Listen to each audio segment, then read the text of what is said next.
Kapılmayla nevren şekilde yasaklanan boşunuz.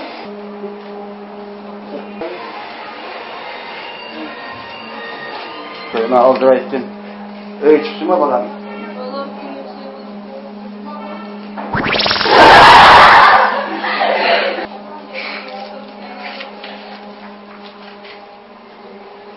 Сейчас я сопряну закон.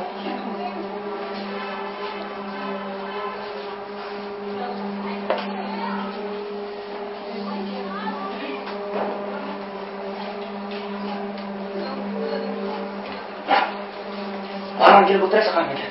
Boleh. Boleh çakkan boleh.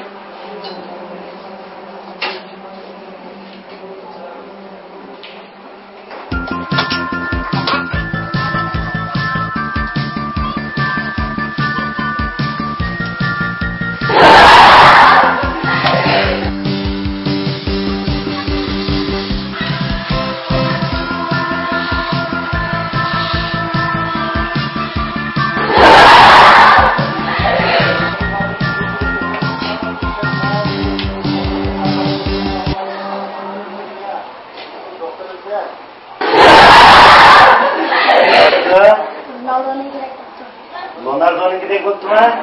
He, bu ne? He, bu ne?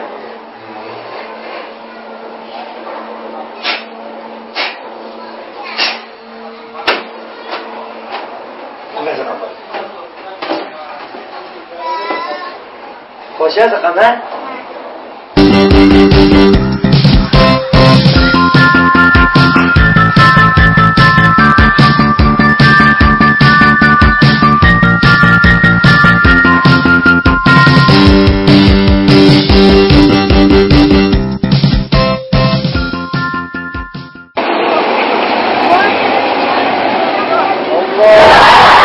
Allah!